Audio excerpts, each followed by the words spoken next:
The latest Pokemon TCG expansion, Brilliant Stars, just dropped this weekend, and to celebrate, we're going to count down my picks for the top 10 best cards from this new set. So I think at this point, it's pretty well known Brilliant Stars is among one of the best Sword and Shield sets we've had. So picking 10 cards, plus a couple of honorable mentions as well, really wasn't too hard of a task, I do have to say. The only restriction I am going to place on this countdown is that I'm not allowing any reprints of cards that are already in standard format. So all that means is that a reprint of a card like Ultra Ball will be allowed on this list, but many of the Trainer Gallery reprints, such as Umbreon VMAX as an example, will not be. And of course, at the end of this video, I want to hear from you guys. We have over 170 new cards that just came out in this set. So there is a good chance my picks here are going to differ a little bit from yours. So at the end of this video, be sure to comment down below, what do you think about my selection today? But with that being said, remember to smack that like button to feed the YouTube algorithm. And let's jump in and check out my picks for the top 10 best cards from Brilliant Stars. For the first of our honorable mentions, we have Roseanne's backup here, a supporter card that says choose one or more, shuffle a Pokemon, Pokemon Tool, Stadium, and or Energy card from your discard pile back into your deck. What makes this card so special is that it gives us a way to retrieve a lot of different types of cards that traditionally don't have a lot of ways at being recovered. Most notably Pokemon Tool cards, Stadium cards, and also Special Energy. Suddenly, Roseanne's backup can become your 5th Path to the Peak, your 5th Choice Belt, your 5th Fusion Strike Energy. So while not every deck is going to be able to make use of a card this slow, Roseanne's backup definitely has a shot to see play in control decks and also certain decks with non-supporter based draw engines. And for the second of the honorable mentions that we have today, that's going to be another supporter card, and that's going to be Cynthia's Ambition. Cynthia's Ambition says draw until you have 5 cards in your hand, but if any of your Pokemon were knocked out during your opponent's last turn, draw cards until you have 8 in hand instead. Single prize decks in particular, I think really could look to benefit from a card like this, especially stage 2 decks. If you are a stage 2 deck, just as an example, instead of having to discard your whole hand with something like a Professor's Research, if you have maybe, let's say, a rare candy in hand, but you still need the stage 2 you're looking for on your turn, well, guess what? You can just hang on to that and draw until you have a massive 8 cards. And in the case of single prize decks, you have so many potential turns where this card is going to be live to get that full draw 8. Single prize and stage 2 decks definitely haven't been the most viable lately, but between cards like Cynthia's Ambition and some of the cards you'll see on the official top 10, Brilliant Stars definitely could be giving a buff to a lot of these styles of decks going forward.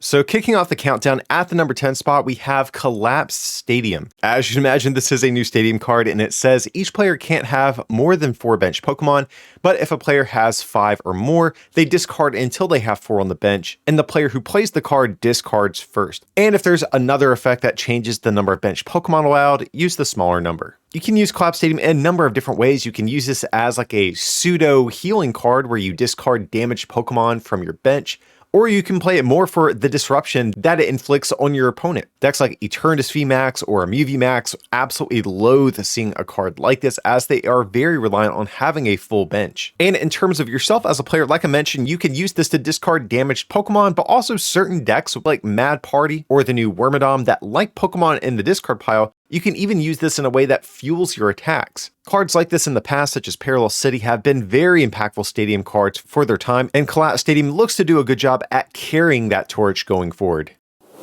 Coming in at number 9, we have Burrell, one of the several new powerful support Pokemon that we're getting in this set. But Burrell has the Industrious Incisors ability that says once during your turn, you may draw until you have 5 cards in your hand. This isn't the first time we've seen this effect either. This is the same ability that was on the very heavily played Octillery back from the Breakthrough set at the end of the XY era. And that's because non-supporter based draw effects are some of the best in the game. Not only are these abilities great at just allowing you to see a few extra cards every single turn, but it makes you more impervious to hand disruption strategies and cards like Marnie, and also frees you up to play other potentially non-draw based supporters in a turn instead of the usual Professor's Research and Marnie that most decks are locked into playing every single turn. Burrell is a stage 1, so it does take up a little bit more deck space than cards like Crobat as an example, but it only gives up 1 prize. It's not affected by cards like Path to the Peak, and might potentially even be a good draw engine for single prize and stage 2 decks going forward as well, making this card one of my absolute favorites from the set, coming in at the number 9 spot.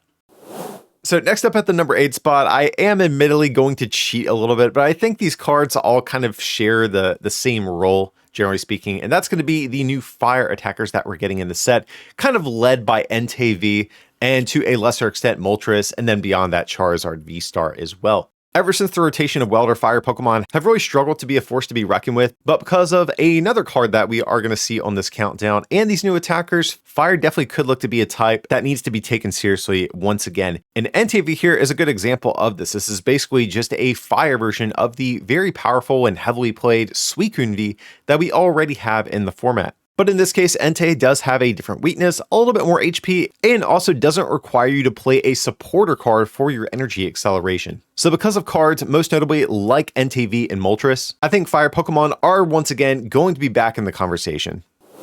And speaking of Fire Pokemon, coming in at the number 7 spot, we have Magma Basin. Magma Basin is going to be a new stadium card that says once during each player's turn, that player may attach a fire energy from their discard pile to one of their benched fire Pokemon.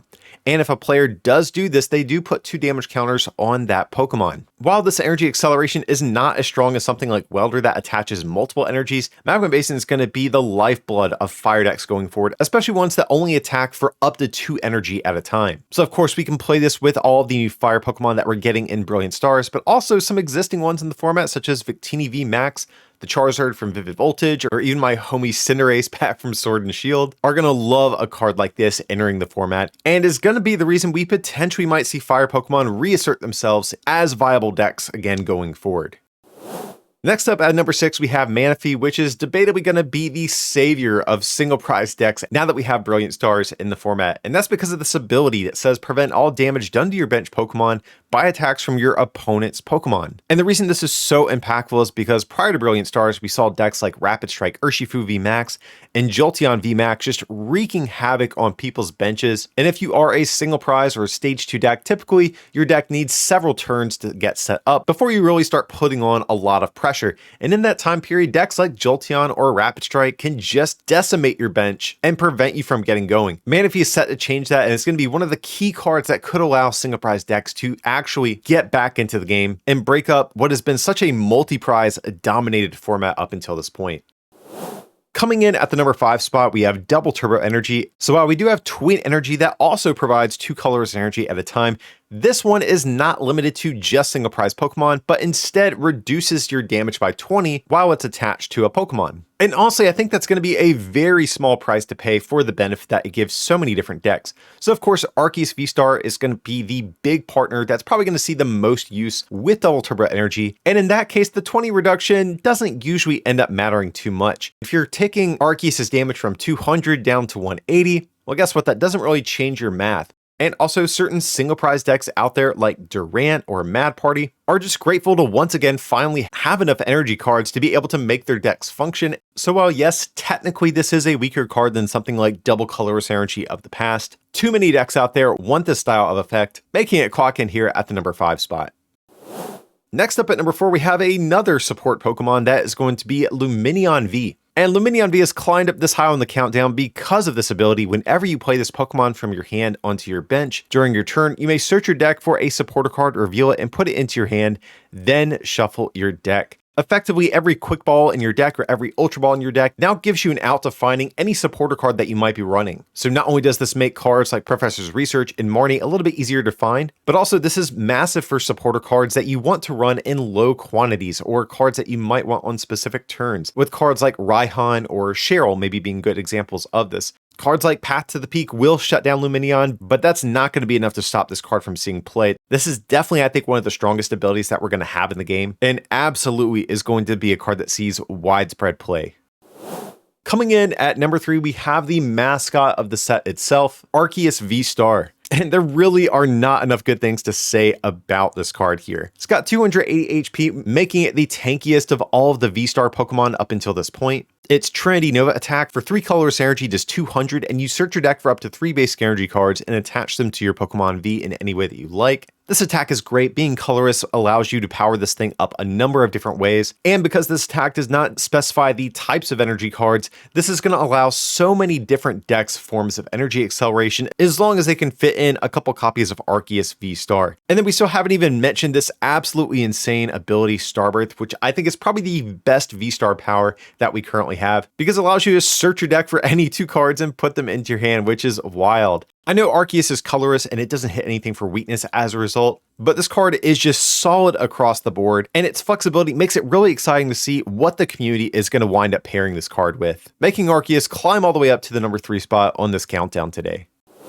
Coming in at number 2, and this might be a controversial pick. I'm definitely going to be curious what you're thinking about this, guys. But at number 2, not number 1, we have Ultra Ball. This is a reprint of one of the best item cards of all time, but it forces you to discard 2 cards from your hand and then search your deck for any Pokemon. While this is a very simple effect, Ultra Ball now ensures that really any deck has some form of Pokemon search engine at their disposal. Up until this point, if you played any evolutions, you had to play some sort of combination of cards like Quick Ball, Evolution Incense, Great Ball, etc. But now with Ultra Ball in the mix, a lot of decks can sort of forgo some of these other substandard or suboptimal search cards. And not only that, so many decks love the discarding effect.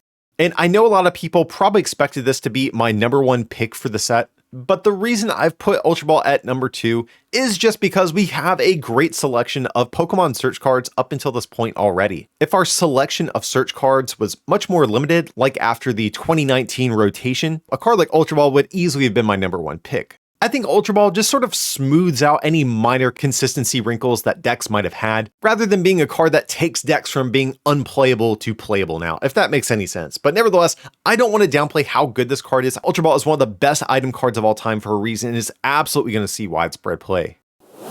So coming in at the number 1 spot, we have Choice Belt. Much like Ultra Ball, this is kind of an old effect that is coming back into the game, and this one says this card does 30 more damage to your opponent's active Pokemon V. So kind of like the old Choice Band, but now of course updated for Pokemon V instead of Pokemon GX. Having this in the format means a lot of decks now go from having to 2-shot certain Pokemon to 1-shot them. Good example being something like Gengar VMAX. While it has proven itself to be a solid card up until this point, most of the time Gengar is going to be capping out around 290 damage. Great number to hit for, 1-shots a lot of Pokemon VSTAR, but was always a little bit short at dealing with Pokemon VMAX. Same thing with cards like Ice Rider Calyrex VMAX. Choice Belt now takes that card's damage output up to a number that can 1-shot Pokemon VSTAR. Obviously, single prize decks disproportionately love Choice Belt because they're not impacted by it whatsoever. Choice Belt's going to be one of those cards where, much like Ultra Ball, you're going to see this in almost every deck going forward, probably up until they stop printing Pokemon V, if I'm just being honest. It instantly destroys any shred of viability the Gloves Pokemon tool cards were ever going to have, and even more playable cards such as Leon are now going to collect a little bit more dust going forward. I'm so excited for Choice Belt to be released in Brilliant Stars, and its introduction into the game is going to have effects that are going to be felt by almost every deck in the format, which is why it's climbing all the way up to take the top spot on this countdown today. And with that, guys, we have reached the end of my picks for the top 10 best cards from the new Brilliant Stars set. So I am well aware that some of my picks here, especially the top 2, might be a little bit controversial. But of course, guys, that's what the comment section is for. Let me know your full thoughts on my top 10 here. What are your top 10 from the set? Are there any cards you thought I ranked a little too high? Maybe not high enough? Let me know your full thoughts down below. But if you did enjoy today's video, remember to smack that like button. And if you want to take that support to the next level, you can also become a patron at patreon.com/rarecandytcg or pick up some merch over at rarecandytcg.com. Links to those will be down below in the description. But as always, thanks so much for watching, and I'll see you next time.